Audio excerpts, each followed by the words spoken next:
give me kind of, let's say we're in the middle of a season, just to give people kind of an overview of what a week looks like for you. Okay. You've got a game day on Saturday. What's the build up look like for you? Okay, so normally we train probably 5 to 6 days a week. I'm at training. I'm basically wherever the guys are. If they're at training, I'm at training.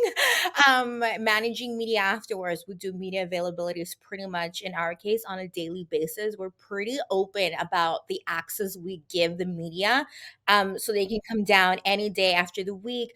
It's a lot of processing credentials, right, and arranging the press box, seating arrangements, lineups, getting all of that side, aspects ready for like a Saturday game. For like Fridays, normally what we would do, maybe like Apple calls with the Apple talent, calling our games on the weekend. Game days, as you know, are a little hectic. You're Chaotic. Yeah, you're running all over the place. So a typical game day would be obviously come in early, get credential stuff set up, get press box ready for everyone.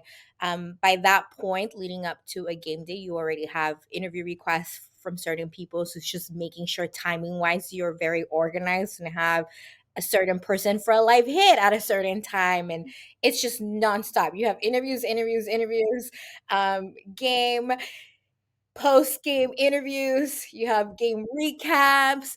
And a big part of my job is obviously catering to the Latino community. So not only are we doing everything in English, but we're also doing everything in Spanish. So it just kind of creates double the work. So I think people have this misconception that it's like, oh, you get to work games and like hang out and have a good time. And there's so much that goes into it. Getting game notes ready for the weekend, that's a Yeah. big one.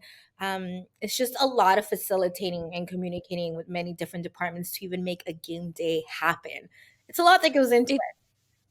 It's interesting because like anyone in sports, when you say, hey, I work in sports, it's like, oh, you get to attend these games for free, you get to watch the games. Like, no, actually, half the time, I don't even know what's going on the pitch because I'm focusing on other stuff. Like, even when I was filming games, like, I would, in my screen, in the camera, film, like, I would follow the ball or follow a player, but I have no idea Yeah, what's going around. yeah, So people are like, oh, did you see that play? I'm like, no, I just saw it from, like, the feet of yeah. the player that I was filming. I have Mhm. no idea what happened. Yeah, there's just a million things going on that your attention is not always in real time because you have a lot going on.